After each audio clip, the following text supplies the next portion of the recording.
Yes students, ये आपकी screen के ऊपर जो है वो एग्जांपल फर्स्ट है, chapter number 7 AC current 12 physics. A light bulb is rated eight 100 volt. तो ये वोल्ट उसकी क्या होगी? पावर होगी। पावर गिवन है, कितनी गिवन है? 100 वोल्ट। उसके बाद जो वोल्टेज है उसको आप वी से भी लिख सकते हो और ई से भी लिख सकते हो। तो वोल्टेज जो आपको दे रखी है वो दे रखी है 220 वोल्ट। आपको निकालना है कि उस बल्ब का रेजिस्टेंस कितना है, उसकी पीक वोल्टेज कितनी है। ये जो वोल्टेज है वो कौन सी वोल्टेज है? वो आरएमएस वोल्टेज है। हमारे को पीक वोल्टेज निकालनी है और ये निकालना है कि करंट कितनी फ्लो हो रही है। तो अगर हम बात करें पहले पावर की, तो पावर का फॉर्मूला हमें याद होगा। पावर का फॉर्मूला होता है वी आई। और अगर मैं वी को आई को कन्वर्ट कर दूं, V is equal I R, I is equal V upon R. तो फॉर्मूला हमारा बन जाएगा वी स्क्वेयर अपॉन में आर। अब अगर यहाँ से मैं निकालने की बात करूँ, रेजिस्टेंस निकालने की कोशिश करूँ, तो वो आएगा वी स्क्वेयर अपॉन पावर। तो वोल्टेज कितनी है? 220।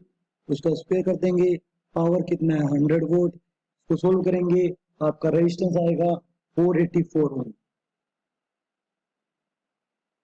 फिर आप कहते हैं कि पीक वोल्टेज निकालनी है, तो आपको शायद पता होगा कि वोल्टेज का फॉर्मूला क्या होता है, वी आर एम एस क्या होता है। ये जो आर एम एस वैल्यू होती है वो पीक वैल्यू का अपॉन √2 होती है, यानी पीक वैल्यू का 707 होती है। मुझे यहाँ पे पीक वैल्यू निकालनी है, वो बन जाएगा √2 into V R M S. और वी आर एम एस मांगो कितना दे रखा है? 220। इसको मल्टीप्लाई करेंगे √2 की वैल्यू से, √2 की वैल्यू होती है 1.414। ये आपका आंसर आ जाएगा 311 वोल्ट। ये अपने थ्योरेटिकल में भी किया हुआ है। फिर मुझे निकालनी है करंट की आरएमएस वैल्यू। तो V is equal I R, I is equal V upon R. तो वोल्टेज कितनी है? आरएमएस। जब वोल्टेज अगर आरएमएस रखेंगे तो करंट भी आरएमएस ही आएगी। और रेजिस्टेंस कितना है? 484। इसको डिवाइड करेंगे तो आपकी करंट आ जाएगी 0.454 एम्पियर। अब हम बात करते हैं सेकंड एग्जांपल की। सेकंड एग्जांपल कहता है कि आपको एक प्योर इंडक्टर दे रखा है, उसकी वैल्यू दे रखी है 25 मिली हेनरी।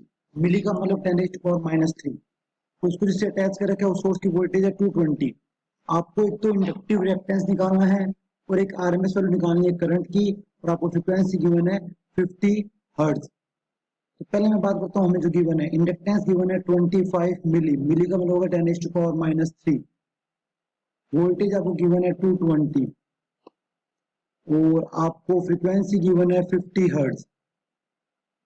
आपको निकालना है एक्स सी, इसको बोलते हैं एक्स एल, सॉरी एल के केस में एक्सएल आता है, कैपेसिटर केस में एक्स सी आता है।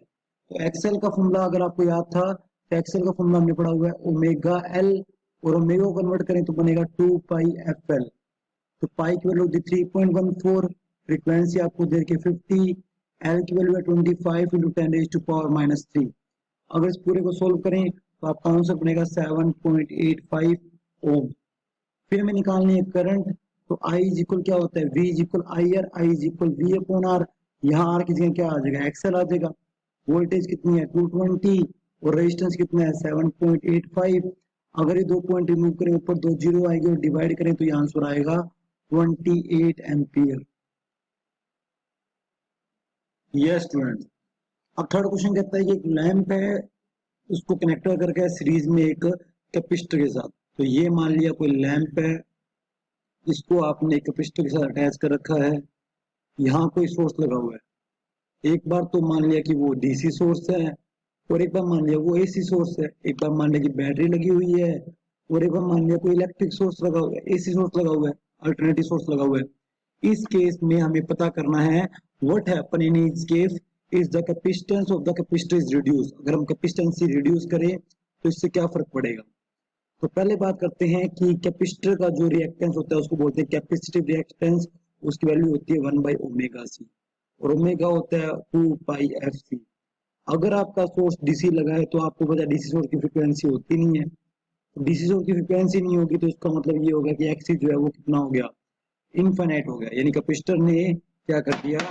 कैपेसिटर ने यहाँ पर जो रेजिस्टेंस है वो इनफाइनाइट कर दिया। अब यहाँ पर रेजिस्टेंस इनफाइनाइट हो गया तो करंट फ्लो होएगी नहीं, तो बल्ब तो जगने की बात ही नहीं है, बल्ब तो जगेगा ही नहीं। रेजिस्टेंस इनफाइनाइट हो चुका है, इस कंडीशन में बल्ब जो है वो लाइटिंग नहीं देगा। सेकंड केस बात करते हैं एसी के केस में। एसी के केस में फिर एक्सी की बात करते हैं।